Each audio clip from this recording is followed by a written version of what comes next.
wabarakatuh. Shalom, haleluya. Apapun yang terjadi, Yesus Kristus tetap Tuhan di atas segala Tuhan dan Raja di atas segala Raja. Karena tidak ada nama lain di bawah kolong langit ini yang diberikan kepada manusia, yang olehnya kita dapat diselamatkan. Amin.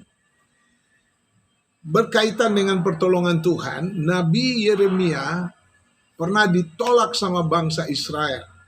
Bukan hanya dia menolak Nabi Yeremia, firman-Nya yang diberitakan pun ditolak. Akhirnya penghukuman Tuhan turun. Tuhan bukan begitu ganas, begitu membenci, bukan. Menegur mereka agar mereka bertobat, sadar akan salah dan dosanya. Nah, oleh karena itu dalam Ratapan 3 ayat 21 sampai 25, ayat 24, Nabi Yeremia katakan begini, Tuhan adalah bagianku, kata jiwaku, oleh sebab itu aku berharap kepadanya.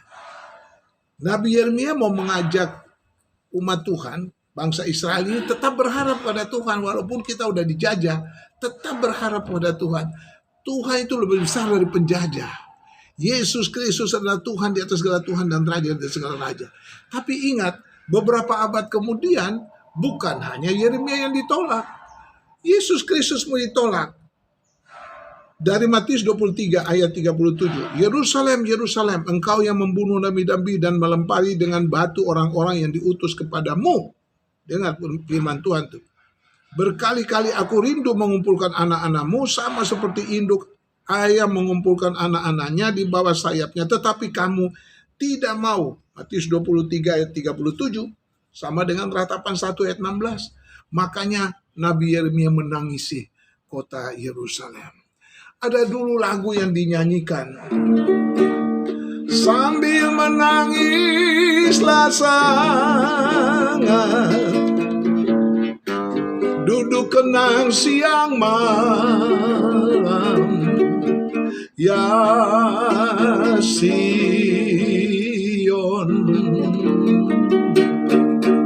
Duduk kenang Yerusalem.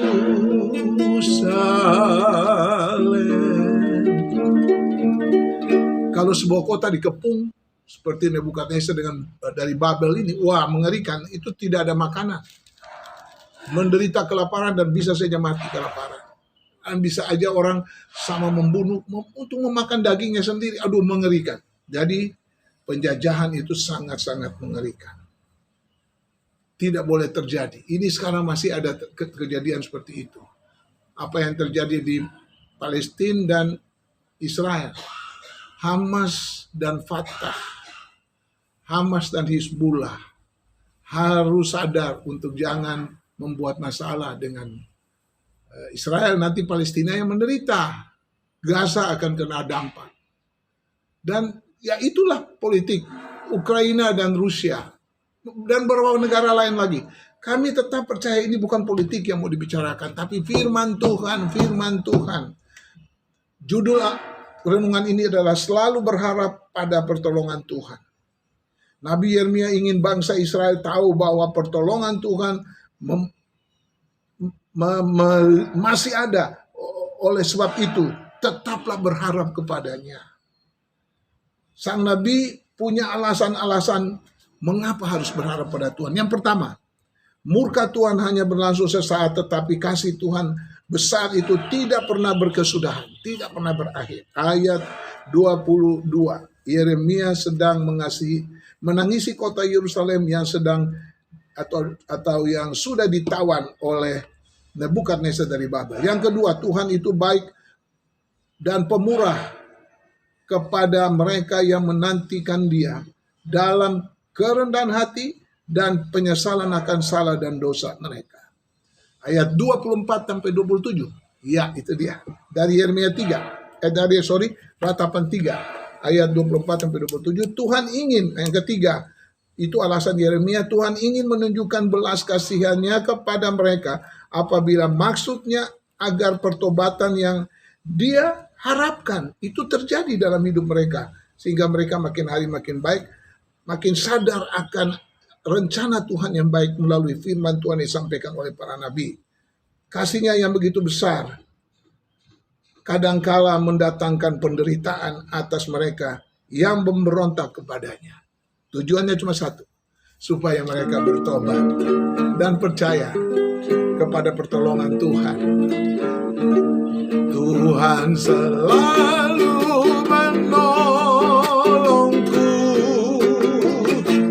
selalu menjagaku.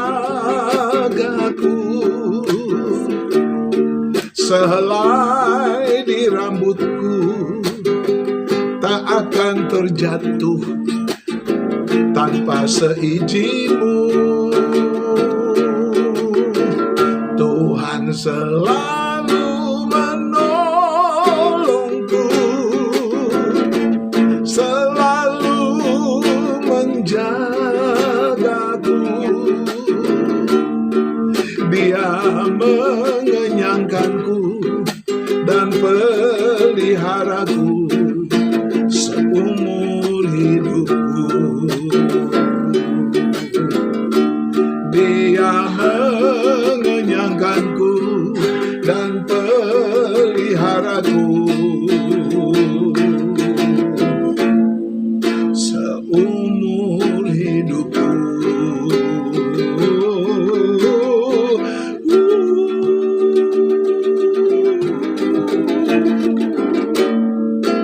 Amin. Tetap berharap pada Tuhan. Firman ini bukan hanya untuk bangsa Israel, berlaku untuk semua orang yang percaya kepada Tuhan Yesus Kristus. Amin.